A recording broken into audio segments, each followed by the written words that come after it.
చతుస్సాగర పర్యంతం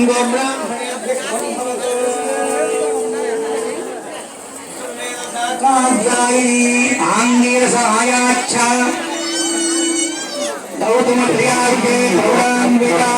చక్కగా అనుసంధానం చేశారండి మన శ్రీరామచంద్రమూర్తి. ఎవరైనా గోత్ర ప్రవరలు చెప్పుకోవాలని 7 తరాలు చెప్పుకోవాలట. 7 తరాల్లో ఎంత గొప్ప పవిత్రమైనటువంటి చరిత్ర కలిగినటువంటి వారు చెప్పుకోవాలి. వాసిష్ఠ మైత్రావరణ కన్వత్రయార్షేయ ప్రవరాన్విత వాసిష్ఠ సముద్రోద్భవస్య నాభాగు మహారాజ వర్మణోనత్రీం అన్నారు. ఎవరండి ఈ నాభాగుడు? ఇక్ష్వాకుని సోదరుల్లో ఒకటండి. అంబరీష చక్రవర్తిని మీరు పేరు విన్నారు. అంబరీష చక్రవర్తిని యొక్క తండ్రి లోకాలన్నీ జయించిన తర్వాత తన రాజ్యాన్ని ఓ కర్మ పద్ధతిలో పాలించాడండి. అంబరీష చక్రవర్తి యొక్క సోదరుల్లో ఒకడు ఇక్ష్వాకుడు. ఓ క్రమ పద్ధతిలో అలా పాలించి జీవిత చరమాంకంలో తన భూభాగమంతా కూడా ఎవరికి దానం చేశాడండి? బ్రాహ్మణోత్తములకు దానం చేశాడు. భూమి ఏమాత్రం మిగల్లేదు.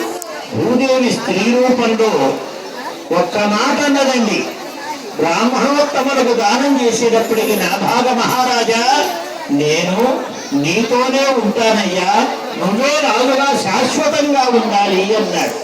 ఎవరైతే బ్రాహ్మణులకు భూదానం చేస్తారో వాళ్ళకి తరతరాలు భూమి మీదనే నివాసం ఉంటుంది. కాబట్టి ఇతడెన్నడూ కూడా ఇంకో విశేషమండి, నాభాగు మాంసాహారం ముట్టలేదండి. ఎంత పవిత్ర చరిత్ర చూడండి. ఇతడు బ్రహ్మలోకంలో జీవించాడు. అలాని వాసిష్ఠ అన్నాడు. అంటే బ్రహ్మపుత్రుడైనటువంటి మహర్షి వశిష్ఠుడు. బ్రహ్మ కాంతి నుండి జన్మించిన వశిష్ఠునకు 3 జన్మలున్నాయండి. ఏమేం జన్మలు? మొదటి జన్మ నారదుడు బ్రహ్మ తొడల నుండి దక్షుని యొక్క కుడి బొటన వ్రేలు నుండి వశిష్ఠుడు బ్రహ్మ శ్వాస నుండి జన్మించారు. ఈ జన్మలో వశిష్ఠుడికి భార్యగా ఎవరు వచ్చిందండి? అరుంధతీ దేవి వచ్చింది. ఈమెను ఊర్జ అని కూడా పిలిచేవారండి. అరుంధతి జననం మీకు తెలుసు. వశిష్ఠుని 2వ జన్మ బ్రహ్మయజ్ఞగుండం నుండి తిరిగి ఆవిర్భవించాడండి. ఈ జన్మలో అతని భార్య అక్షమాల, ఈమె అరుంధతి పునర్జన్మ. ఇక్ష్వాకు చక్రవర్తి ప్రతిశాపం వల్ల మళ్ళీ వశిష్ఠుడు ఊర్ధ్వలోకాలకు వెళ్ళిపోతాడు. అలానే ఈ వశిష్ఠుని యొక్క విశిష్టతంతా కూడా బాగా వివాదాస్పదంగా నడిచినప్పటికీ కూడా పవిత్రమైనటువంటి చరిత్ర కలిగినటువంటి వారై ఉన్నారు. అలానే ఋగ్వేదంలోని 10 మండలాలలో 7వ మండలాన్ని వశిష్ఠుడు రచించాడండి. ఋగ్వేదంలో మొత్తం వేదాలు ఎన్నండి మనకి? ఋగ్వేదము, యజుర్వేదము, సామవేదము, అధర్వణ వేదము. దీంట్లో ఋగ్వేదంలోని 10 మండలాలలో 7వ మండలాన్ని వశిష్ఠుడు రచించాడు. కాబట్టి ఇతన్ని రావణుడు ఒకసారి బందీగా తీసుకుని వెళ్ళి వేదాలు నేర్పమన్నాడు. అందుకు నిరాకరిస్తాడు. సూర్యవంశపురాజైన కువలయాశ్వరుని ఇతన్ని విడిపించగా వశిష్ఠుడు సూర్యవంశపు రాజుల వల్ల నీ వినాశం జరుగుతుందని రావణులకు శాపం ఇస్తాడు.